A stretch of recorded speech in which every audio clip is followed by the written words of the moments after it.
everyone, welcome back to my YouTube channel. My name is Yelda Salsabila, and today I would like to explain about static routing. Sebelum kita memulai, kita sudah mempelajari beberapa materi dasar jaringan seperti network fundamental, basic Cisco, switch, VLAN, remote access, dan port security.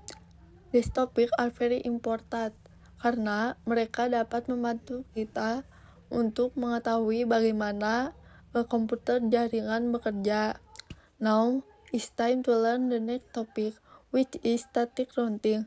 Pada video ini, saya akan menjelaskan apa itu routing, apa tujuan dari routing, jenis-jenis routing, dan bagaimana static routing bekerja dalam jaringan komputer. So, I hope you enjoy this video.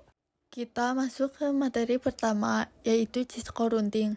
Routing adalah proses yang digunakan untuk menentukan jalur terbaik saat data dikirim dalam suatu jaringan ke jaringan lainnya.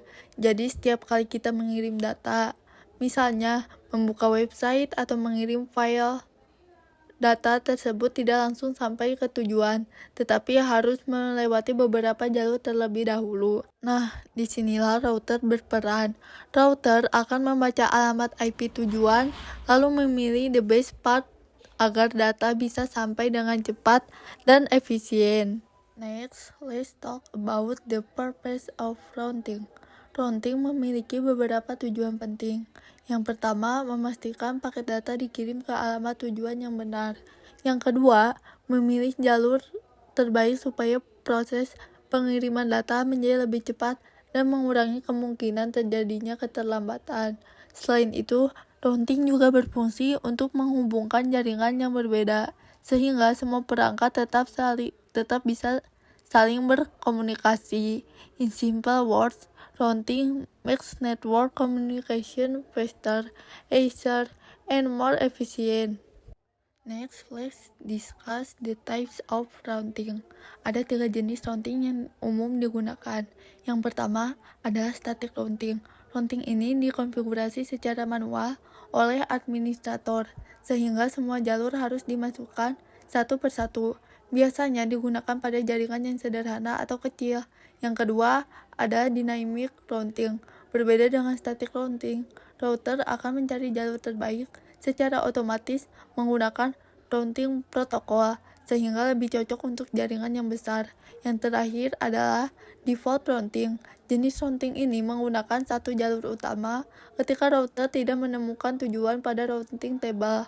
And the last is static routing. Static routing adalah metode pengaturan jalur yang dilakukan secara manual oleh administrator jaringan. Artinya, router tidak akan mencari atau mengubah jalur secara otomatis. Jika ada perubahan pada jaringan, administrator harus memperbarui konfigurasi secara manual. Walaupun begitu, static routing memiliki beberapa kelebihan, seperti lebih aman, lebih sederhana, dan tidak membutuhkan banyak cara pada router. Karena itu, static routing lebih sering digunakan pada jaringan yang kecil dan memiliki topologi yang tidak sering berubah. Nah, sekarang kita akan coba praktikan langsung di aplikasi Cisco. Okay guys, here we need 2 routers and 2 PC. Then connect with automatic kabel ya guys. Di sini ada 2 router dan 2 PC yang dihubungkan pakai automatic kabel. Router 1 dan PC 1 memiliki ruangan A, sedangkan router 2 dan PC 2 memiliki ruangan B. Walaupun beda ruangan, kedua jaringan ini masih bisa saling terhubung supaya bisa saling berkomunikasi. Masing-masing perangkat harus dikasih IP address yang sesuai.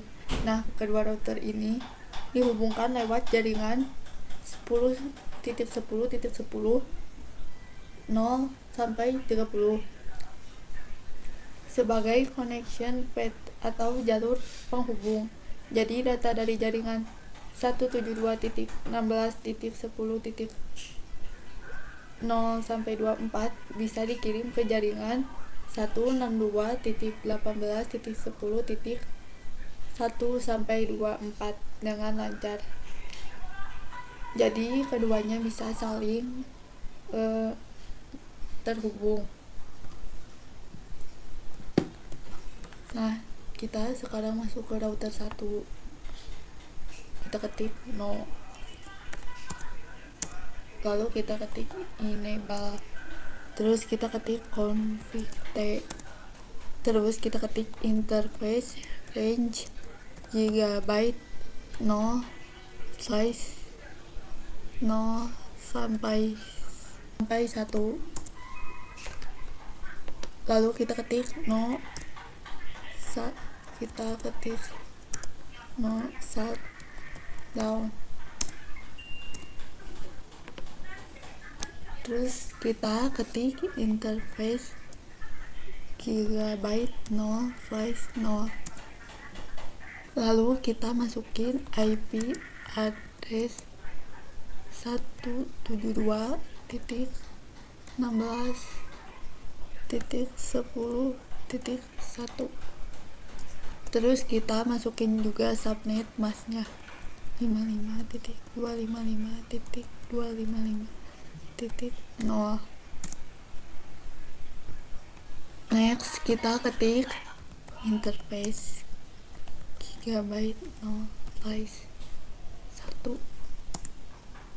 Terus kita masukin IP addressnya 10.10.10.1.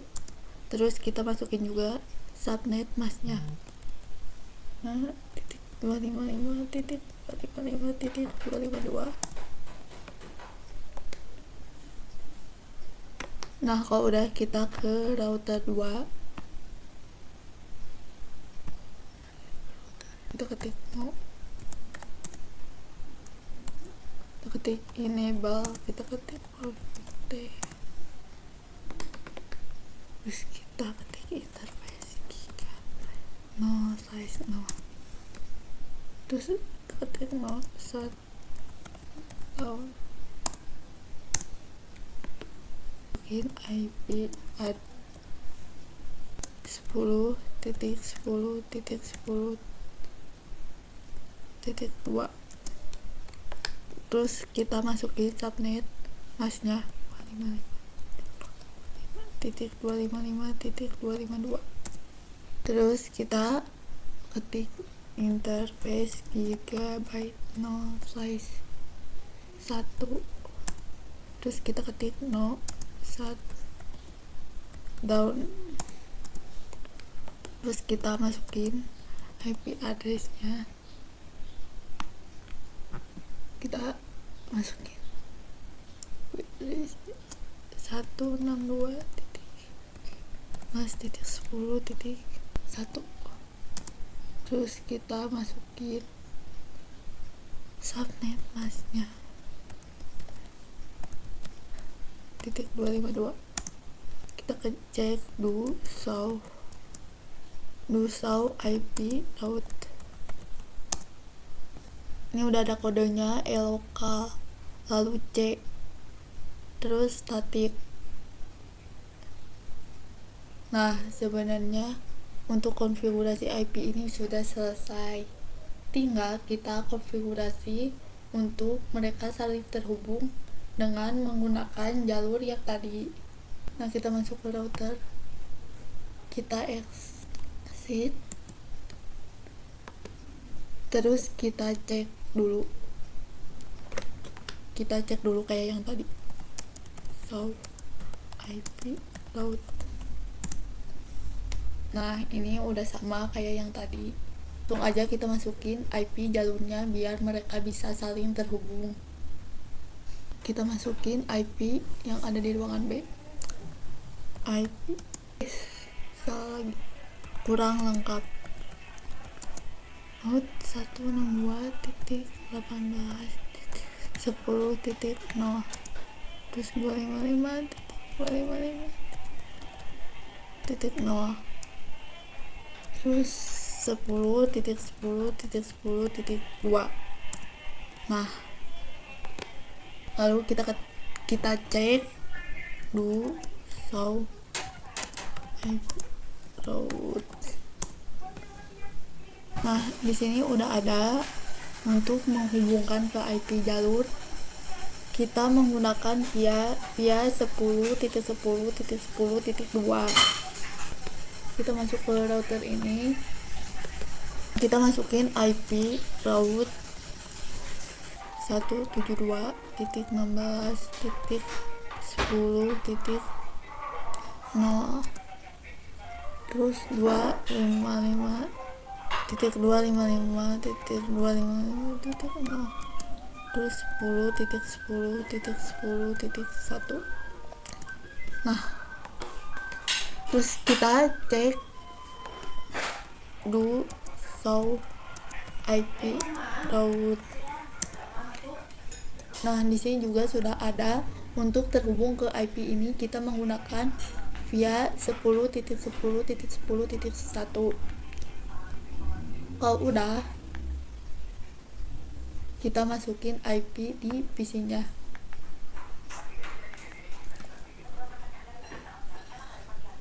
Kita masukin IP yang ini. Kita ketik 172.16.10. terus subnet masknya 55.0.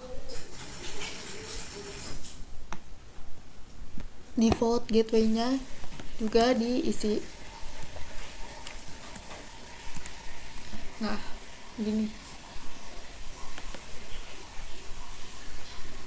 Ini juga sama, kita isi IP configuration-nya. Isi 162.18.10.2. Titik